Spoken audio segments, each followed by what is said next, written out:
दोस्तों आज हम जिस मूवी की बात करेंगे उसका नाम है द मॉडल और ये एक पॉलिश फिल्म है। कहानी की शुरुआत में हम डेनमार्क में रह रही नताशा नाम की एक लड़की को उसके बॉयफ्रेंड के साथ देखते हैं। दोनों किस कर रहे थे।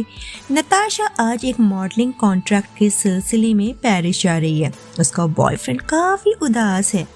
फिर वह उसे उनकी एक फोटो देता है जो उसे उनके रिश्ते की याद दिलाएगी ताकि नताशा इधर उधर मुंह ना मारे। फिर वो सबको बाय बाय कहकर वहाँ से चली जाती है।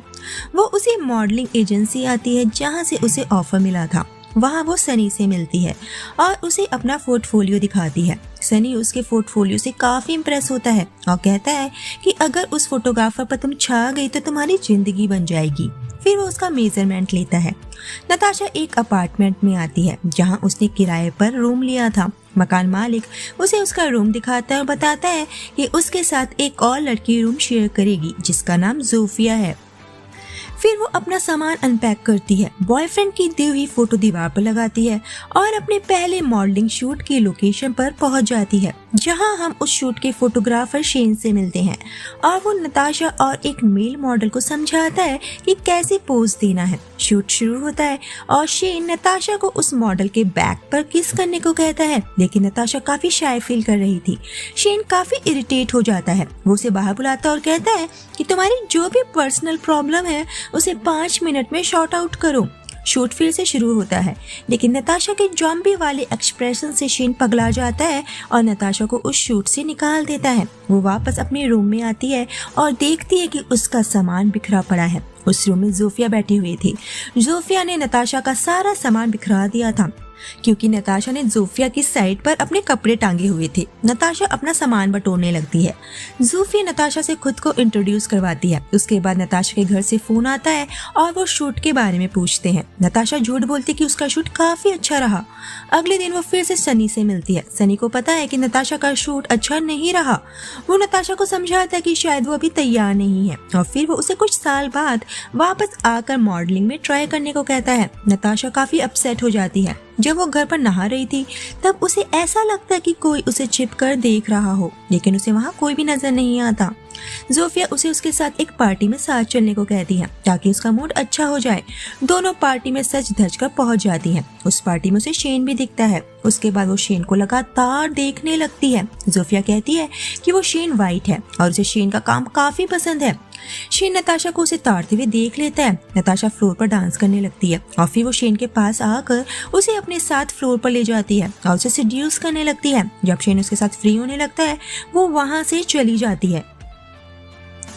ये बात शेन को काफी अजीब लगती है। अगले दिन जोफिया नताशा से पूछती है कि उसने अपना फोन क्यों ऑफ किया हुआ है, एजेंसी उसे कॉल कर रही है।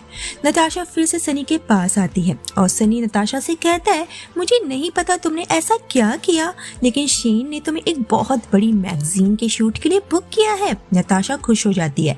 असल में कल वो जो कुछ भी शेन के साथ कर रही थी वो उसे बस इम्प्रेस करने के लिए था। वो शूट पर पहुंच जाती है जहाँ शेन उन सब मॉडल्स को शूट की थीम क्लियर करता है। शूट शुरू होता है और नताशा काफी अच्छा परफॉर्म करती है। उसमें वो कॉन्फिडेंट आ गया था जो मॉडल्स में होना चाहिए।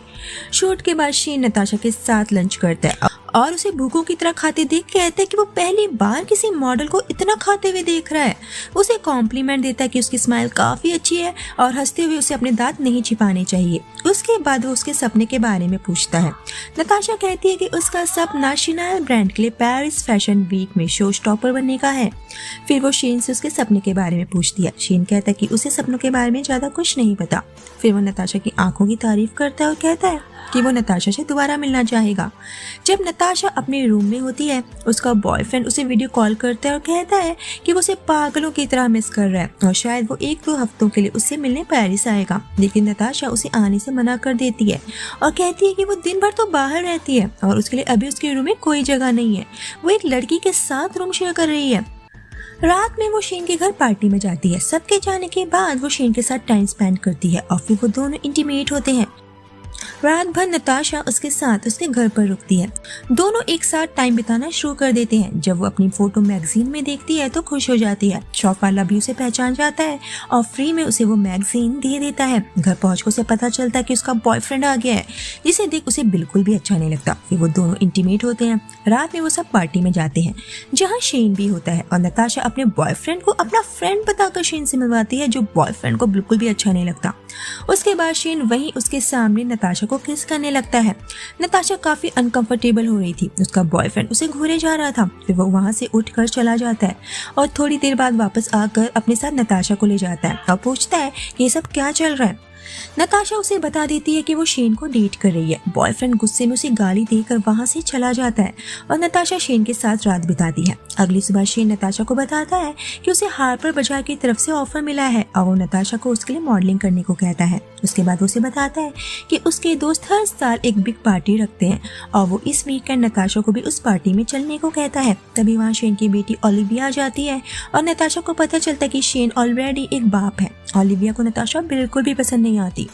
वहाँ रूम में नताशा के बॉयफ्रेंड ने एक नोट छोड़ा हुआ था कि नताशा को उसके $5000 वापस करने हैं, वो पैसे उसके अकाउंट में डाल दे। वीकेंड पर शेन और नताशा पार्टी के लिए कैसल पहुंच जाते हैं, जहाँ ट्रेडिशन के नाम पर ये कहा जाता है कि आपको आपके बगल में बैठे पार्टनर को किस करना है ताकि आप उसे अच्छे से जान सके। नताशा को ये अजीब लगता है, लेकिन जब वो शेन को किसी दूसरी लड़की को किस करते हुए देखती है, वो भी अपने बगल में बैठे आदमी को किस करने लगती है। उसके बाद शेन पार्टी में उसी लड़की से बात कर रहा था। नताशा को जलन होने लगती है। वो शेन के पास आती है और कहती है कि वो थक गई है और अपने रूम में जाना चाहती है। शेन कहता है कि वो अभी थोड़ी देर और यहाँ रुकेगा। काफी देर वेट करने के बाद भी जब शेन नहीं आता, नताशा नीचे आती है, जहाँ उसे एक आदमी मिलता है जिसका नाम सेबेस्टियन है। वो नताशा के साथ फ्लर्ट करने लगता है और उससे कहता है कि शेन का इस तरह से दूसरी लड़कियों के साथ मजे करना आम बात है और वो अभी भी लिंडा नाम की किसी लड़की के साथ है। वो बताता है कि उसने नताशा की फोटोज देखी हैं और वो काफी खूबसूरत है। वो चाहता है कि नताशा उसके लिए मॉडलिंग करे।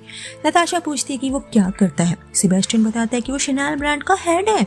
नताशा को उस पर यकीन नहीं होता क्योंकि शनेल काफी बड़ा ब्रांड है और उसका हेड खुद उससे मॉडलिंग का ऑफर दे रहा था।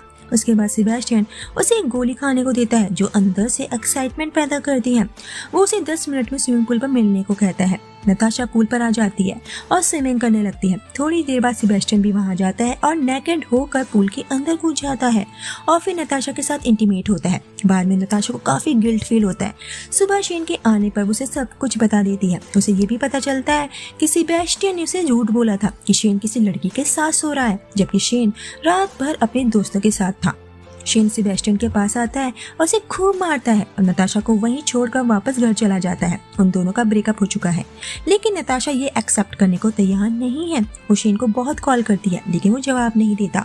उसे ये भी पता चलता है कि शेन ने उसे हार्पर बाजार के प्रोजेक्ट से निकाल दिया है। वो शूट पर पहुंच जाती है और उससे माफी मांगती है, लेकिन शेन कहता है कि उनके बीच जो भी था वो अब खत्म हो चुका है। फिर नताशा एक प्रेगनेंसी किट खरीदती है और दोबारा शेन से मिलती है। वो उसे बताती है कि वो प्रेग्नेंट है।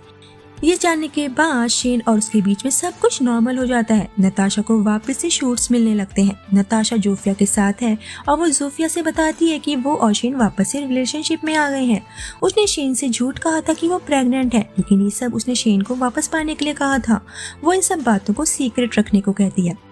शेन को पता चल जाता है कि नताशा प्रेग्नेंट नहीं है।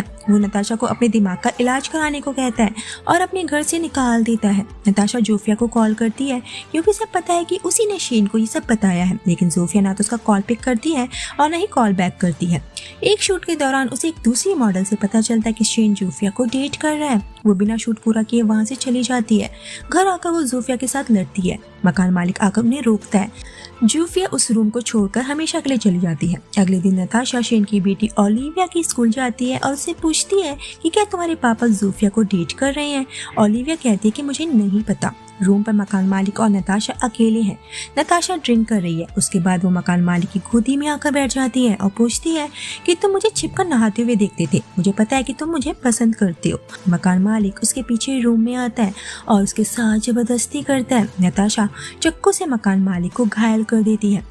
बाद में हम देखते हैं कि नताशा को पुलिस वापस डेनमार्क उसके घर भेज रही है। नताशा जब अपने रूम में होती है, उसका बॉयफ्रेंड उसके पास वापस आ जाता है, वो उसे माफ कर देता है। एक दिन उसे सनी का फोन आता है, वो उसे बताता है कि उसका मकान मालिक हॉस्पिटल से डिस्चार्ज कर दिया गया है और उस पर तुम्हारे रेप के चार्जेस लगे हैं। फिर वो उसे बताता है कि उसे शिनाल ने अपनी फैशन वीक के लिए अप्रोच किया है, उन्हें नताशा का काम बहुत पसंद आया है, लेकिन सनी ने उनसे कह दिया है कि वो ये शो नहीं कर पाएगी। लेकिन यही तो नताशा का सपना था, शिनाल के लिए शो स्टॉपर बनना।